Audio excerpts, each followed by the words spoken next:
ઓમ નમો ભગવતે વાસુદેવાય. શ્રીમદ્ભાગવત મહાપુરાણ, નવમો સ્કંદ, 24મો અધ્યાય. વિદર્ભના વંશનું વર્ણન. શ્રી સુખદેવજી કહે છે, પરીક્ષિત, રાજા વિદર્ભને ભોજ્યા નામની પત્નીથી 3 પુત્રો થયા: કુશ, ક્રત અને રોમપાદ. રોમપાદ વિદર્ભ વંશમાં અત્યંત શ્રેષ્ઠ પુરુષ થયા. રોમપાદનો પુત્ર બભ્રુ, બભ્રુનો કૃતિ, કૃતિનો ઉશિક અને ઉશિકનો પુત્ર થયો ચેદી. રાજન, આ ચેદી વંશમાં જ દમ, ઘોષ અને શિશુપાલ વગેરે થયા. ક્રતનો પુત્ર થયો કુંતી, કુંતીનો ધૃષ્ટિ, ધૃષ્ટિનો નિવૃત્તિ, નિવૃત્તિનો દશાર્હ અને દશાર્હનો વ્યોમ, વ્યોમનો જીમૂત, જીમૂતનો વિકૃતિ, વિકૃતિનો ભીમરથ, ભીમરથનો નવરથ અને નવરથનો દશરથ થયો. દશરથનો શકુની, શકુનીનો કરંભી, કરંભીનો દેવરાત, દેવરાતથી દેવક્ષત્ર, દેવક્ષત્રથી મધુ, મધુથી કુરુવશ અને કુરુવશથી અનુ થયા. અનુથી પુરુહોત્ર, પુરુહોત્રથી આયુ અને આયુથી સાત્વતનો જન્મ થયો. પરીક્ષિત, સાત્વતને 7 પુત્રો થયા: ભજવાન, ભજી, દિવ્ય, વૃષ્ણિ, દેવાવૃદ્ધ, અંધક અને મહાભોજ.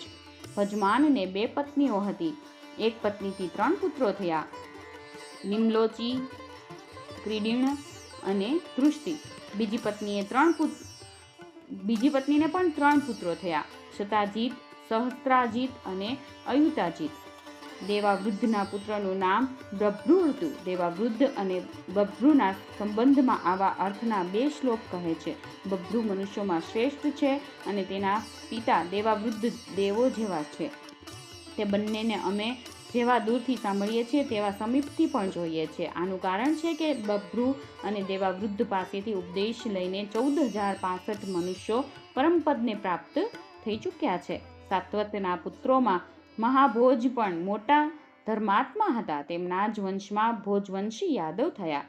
પરીક્ષિત, વૃષ્ણિના 2 પુત્રો થયા: સુમિત્ર અને યુધાજીત. યુધાજીતના શિની અને અન્મિત્ર નામના 2 પુત્રો હતા. અન્મિત્રથી નિમ્નનો જન્મ થયો. સત્રાજીત અને પ્રસેન નામથી યદુવંશી નિમ્નના 2 પ્રસિદ્ધ પુત્રો હતા. અન્મિત્રનો એક બીજો પુત્ર હતો જેનું નામ હતું શિની. શિનીથી જ સત્યકનો જન્મ થયો હતો. આ સત્યકના પુત્ર યુયુધાન હતા, જે સાત્યકીના નામે પ્રસિદ્ધ હતા. સાત્યકીનો જય, જયનો કુણી, કુણીનો પુત્ર યુગંધર થયો. અન્મિત્રના ત્રીજા પુત્રનું નામ વૃષ્ણિ હતું. વૃષ્ણિને 2 પુત્ર થયા: શ્વફલ્ક અને ચિત્રરથ.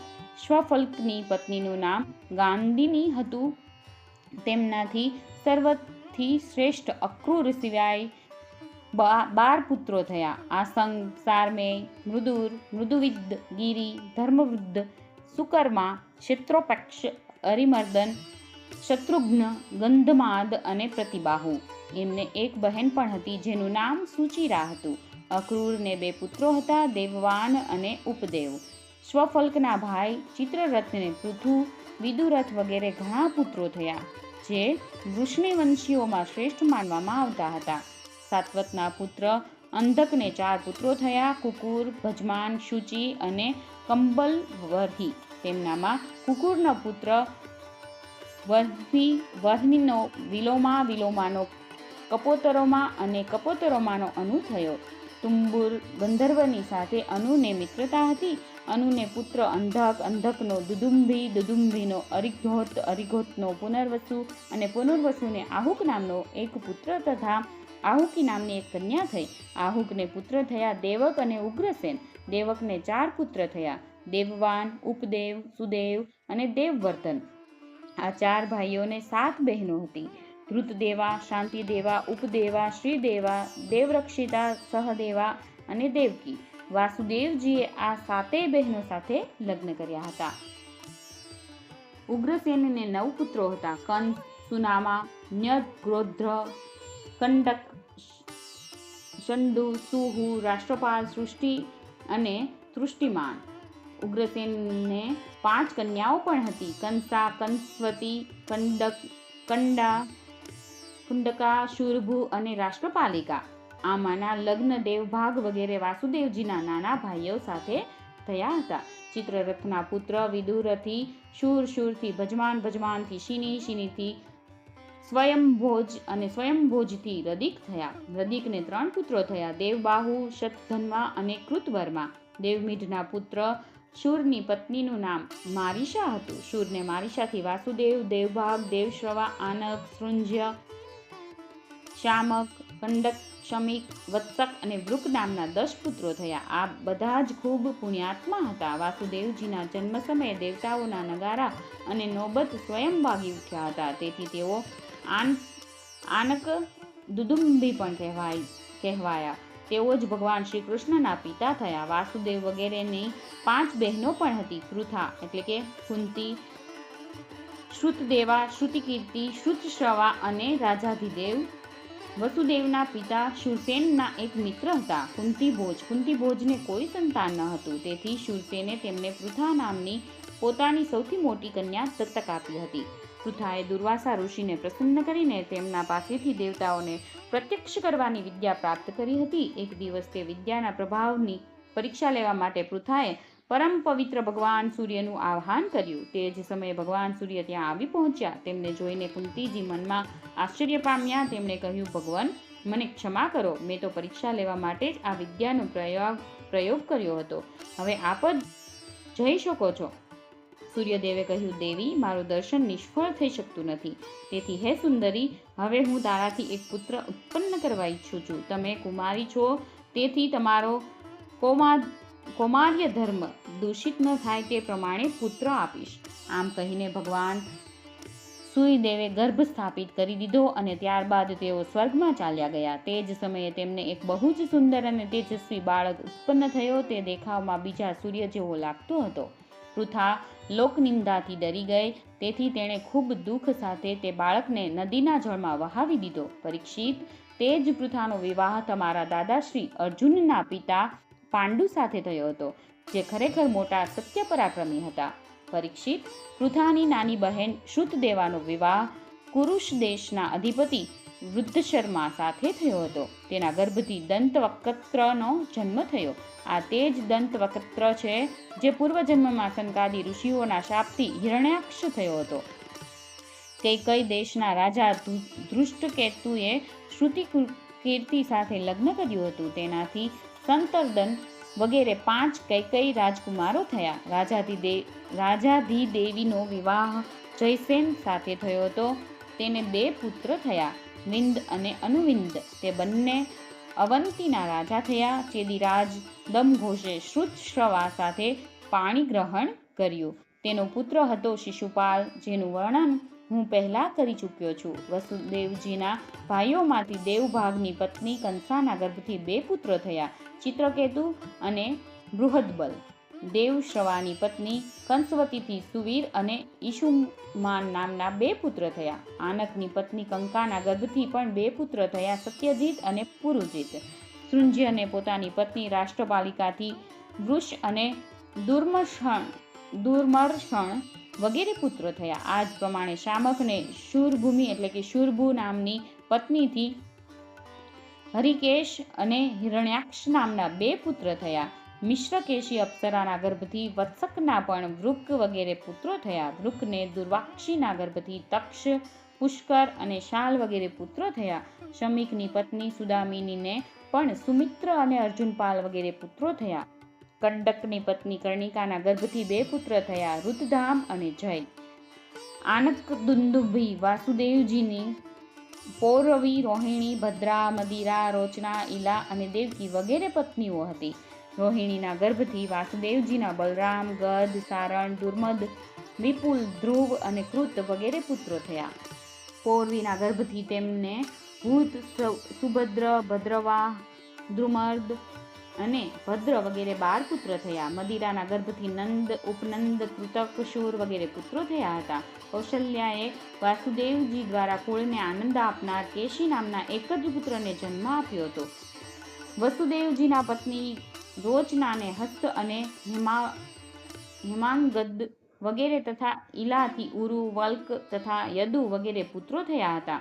પરીક્ષિત, વસુદેવજીના પત્ની ધૃતદેવાને વિપૃષ્ટ નામનો એક જ પુત્ર હતો અને તેમના પત્ની શાંતિદેવાથી શ્રમ અને પ્રતિશ્રુત વગેરે પુત્રો થયા હતા. વાસુદેવજીની ઉપદેવા પત્નીએ કલ્પ, વર્ષ વગેરે 10 પુત્રોને જન્મ આપ્યો અને શ્રીદેવાના વસુ, હંસ, સુવંશ વગેરે 6 પુત્રો થયા. દેવ રક્ષિતાના ગર્ભથી ગદ વગેરે 9 પુત્રો થયા તથા જેમ સ્વયં ધર્મે 8 વસ્તુઓને ઉત્પન્ન કર્યા હતા તે જ રીતે વાસુદેવજીએ સહદેવના ગર્ભથી પુરુવિશ્રુત વગેરે 8 પુત્રો ઉત્પન્ન કર્યા. પરમ ઉદાર વાસુદેવજીને દેવકીજીના ગર્ભથી પણ 8 પુત્રો ઉત્પન્ન થયા, જેમાં 7ના નામ છે કીર્તિમાન, સુષેણ, ભદ્રસેન, રુજુ, સરમર્દન, ભદ્ર અને શેષાવતાર બલરામજી. તે બંનેના 8મા પુત્ર સ્વયં ભગવાન જ હતા. પરીક્ષિત, તમારા પરમ સૌભાગ્યવતી દાદી સુભદ્રાજી પણ વસુદેવજીની જ કન્યા હતા. જ્યારે જ્યારે સંસારમાં ધર્મની હાનિ અને પાપની વૃદ્ધિ થાય છે ત્યારે સર્વશક્તિમાન ભગવાન શ્રી હરિ અવતાર ગ્રહણ કરે છે. પરીક્ષિત, ભગવાન સર્વના દ્રષ્ટા અને વાસ્તવમાં અસંગ આત્મા જ છે.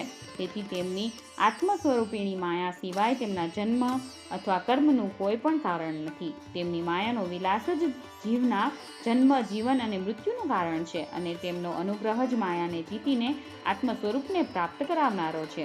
જ્યારે અસુરોએ રાજાઓનો વેશ ધારણ કરી લીધો અને અનેક અક્ષોહિણી સેના એકઠી કરીને તેઓ સંપૂર્ણ પૃથ્વીને ત્રાસ આપવા લાગ્યા, ત્યારે પૃથ્વીનો ભાર ઉતારવા માટે ભગવાન મધુસૂદન બલરામજીની સાથે અવતરિત થયા. તેમણે એવી લીલાઓ કરી જેના સંબંધમાં મોટા મોટા દેવતાઓ શરીરથી કરવાની વાત તો બાજુ પર રહી, મનથી પણ અનુમાન કરી શકતા નથી.